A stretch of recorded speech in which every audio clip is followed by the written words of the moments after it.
YouTube, what's up? It's The Solution, and today's topic, you already know what to do. Let me back up for a second.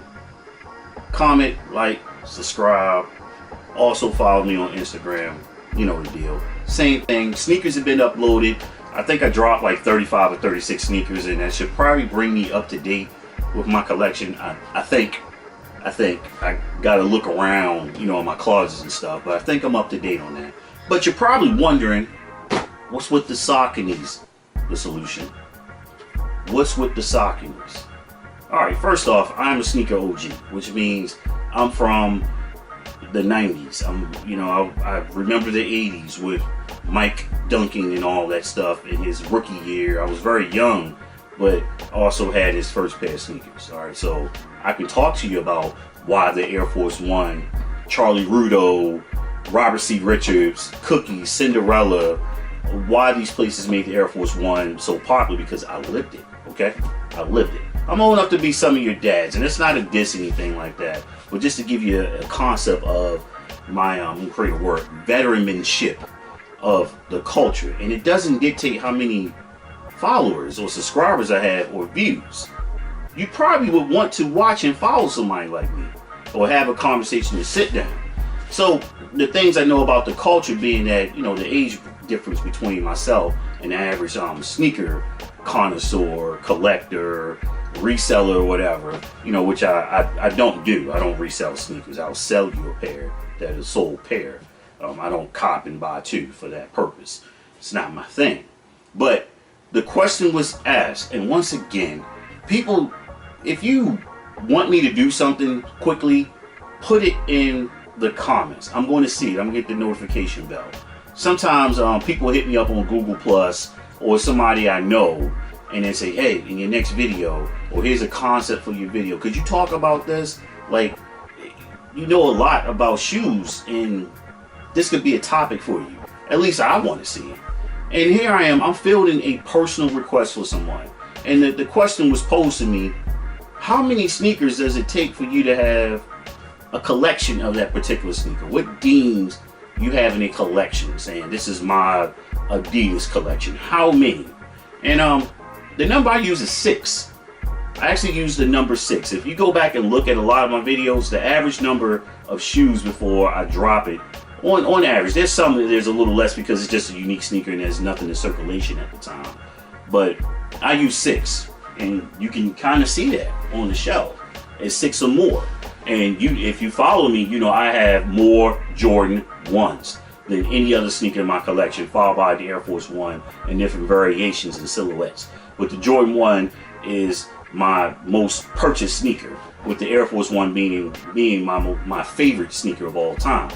But I've only kept like the ones that are near and dear to me. I've sold off a lot of them because they're, you know, you can get those anyway, and you know, you get a nice little buck from that. But the magic number is 6. And you probably said, why are you using Saucony? And Saucony, they make excellent runners. And they've been around for a long time. So you want to go back to the Spot Built days before, I believe Saucony bought them out. And Spot Built was doing damage in the sneaker game with Converse and Nike. They probably were the number 3 sneaker at one point. A lot of people were rocking the Spot Built joints, and I want them to come back, but Saucony bought them. And from what I understand, there's a branding thing they got to go through, and because they purchased them, it's not like an Adidas and Reebok situation or Nike and Converse thing. They actually bought them a while ago with their venerable lineup, and people are asking for them to bring back the Spot Builts. But I only own Saucony runners, okay, with the Jazz being the most classic version of the sneaker. So you know, you have the Reebok classic runner walking shoe, if you will, the back to school special, the 5411s we call back home. And I should have spun these around to so I can identify them a little quicker. So I'm doing that right now. I did it on this side. It just makes for good showmanship. All right. So at the bottom of my collection here, I have the Jazz Originals, and that's a good thing because this is what really set Saucony off. And it's a very simple sneaker because you got to think about the time when these came out. You're talking about when people really started rocking them, it was the 80s. It's a very simple sneaker. Very, very simple sneaker. And people actually ran in these, believe it or not. It's now considered casual because the technology has advanced. And you're going to see this in some of the sneakers I'm going to show.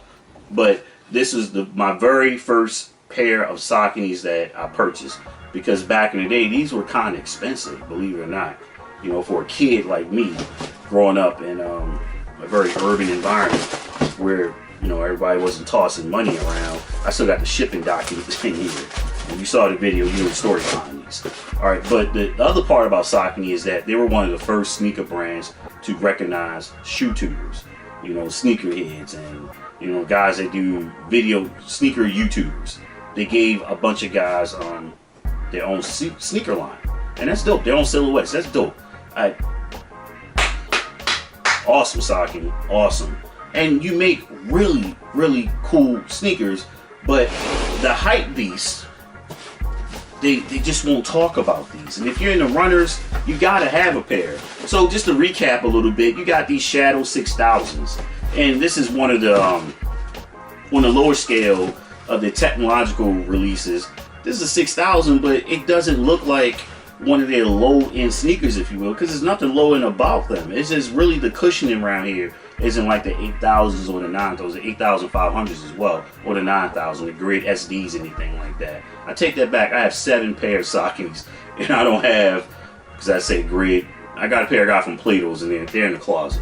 But I have actually a 7 pair, but these are the ones in the box right here. These are dope. Alright, you put 3M on anything, and there's very little 3M on these. But this woven concept right here, making copies. And they're always running sales on these because, at least where I'm at, because a lot of the youth don't know anything about Sauconys. They don't think these are dope sneakers, man. If you're looking for a runner, for a casual look, these are it. They even do collaborations. This is the Fair Play collaboration. If you shop at Foot Action, you know there's a lot of Fair Play gear in there, streetwear, and these are dope, man. This is like peanut butter. The leather is high quality, and I couldn't believe they had these on sale like this. And what was crazy, I bought these, and I should have mentioned in the video, and 2 dudes bought these right behind me because of the outfit I had on. I was like, man, these will go great with the outfit I had on, and they're dope. The leather is incredible. It's good quality. Yeah, say no more on those. So these are actually 2, 3, 4 because the pair I have in the closet that I got from Plato's was set for $30. Somebody brought them in there. They were brand new, basically. I think they wore them like maybe once or twice. Somebody probably needs some money. It's cool. I do Plato flips. That's my thing. And next you got here is the 8000. Like, Solution, you should know your kicks, man. I got so many. But the 8000. I love 3M. If you know me, 3M's my thing. Very, very dope concept. And comfortable. I mentioned before in a couple of my videos, I'm on a studio floor, hard concrete, walking back and forth for like 3-4 hours in a day, certain days out the week when I'm in class. And it's not a time I want to look extra fly because I learned my lesson. Second day of school, I had on some flight suit reds and my feet were killing me. They aren't uncomfortable sneakers, it's just from what I was doing. But dope. The days I'm in the studio, I'm pretty much in my Sauconys, man, or a runner, some kind of runner. Most times it's the Sauconys. And it's this semester I'm not worried about, oh, y'all need to see me in a different pair of kicks. And this is the second pair of Sauconys I bought. And these are dope, man. This is like sail bone with the tan in there. They just, the Grid 9000, they just, oh my goodness, man. Just the color on these look great. I've worn these maybe twice, but I cleaned them up. Yeah, I've worn them, and it came with an extra set of laces. It came with the bone laces. So I might swap the corded bone laces. I might swap them out. And I like when sneaker lines do that. They give you something a little extra. Dope sneaker, man. Dope. Dope. You gotta open it up and stop looking like everybody else. That's the one thing I can't stand right now. Somebody does a video, everybody runs out and get them, and I'm cutting back on that. The mall vlogs, everybody does that, and I noticed some people are doing it as well. It's cool. I'm not saying there's no value in a mall vlog, but generally the same stuff is in there. It's find a new store that's selling some stuff and do that. Everybody's on the mall vlogs, man. And you know the price is going to be different depending on where you live. So it's kind of depressing if you pay $149 for a sneaker and somebody, I'm in San Antonio, and somebody in freaking Dallas paid $109. So you're like, God dang, but that's oh my goodness, that's like a 5-hour drive for me as well. So yeah, I get it. Now if I'm across town and there's a price disparity, I'm bagging that shoe up and I'm going back. If it's a huge price, like it's $40 or whatever, yeah, I'm taking that back. I'm getting that money back. But my last one to talk about is this is my most recent cop right here. While Saucony is concerned, this is a great 8,500. The most expensive pair that's up here, retail market, I think is 110, 120, if I'm not mistaken. Yeah, 120. These the ones I just showed, the collabos, the Fair Play collabos. Obviously, they're going to charge more with the collaboration because you know they got to pay them as well. But these are dope, and I found that there's another version of these. And I looked on Jimmy Jazz and they had them. They had the bone white version, and I need a 9.5 in Saucony's at a minimum because the toe box is pretty narrow. They had an 8.5. It wasn't going to work for me. 9 might get away for sometimes depending on the rest of the shoe. But these are dope with the woven feature right there. You saw the video on here. But the magic number for me is 6, even though I have 7 pairs. Okay, that's when I want to talk about. All right, should I do a collection video on a particular sneaker? You know, I got X amount of sneakers. You know, what should I do a release on it? Okay, well, a video highlighting the sneaker. In this case, yeah, that I'm starting to buy more of these. Right now, I missed out on a pair of it's the reverse of one of these. It's navy blue. Yeah, here you are. There's a navy blue and gray version of these, and I missed out on with 3 of them right here, 8.5, and it was from me dragging my feet. I should have bought them when I saw them the first time, but I had already bought like 3 pairs of sneakers. I was like, man, frivolous, don't do that. That was me in May and June. I was like, oh man, there's so much heat dropping. But magic number 6, people.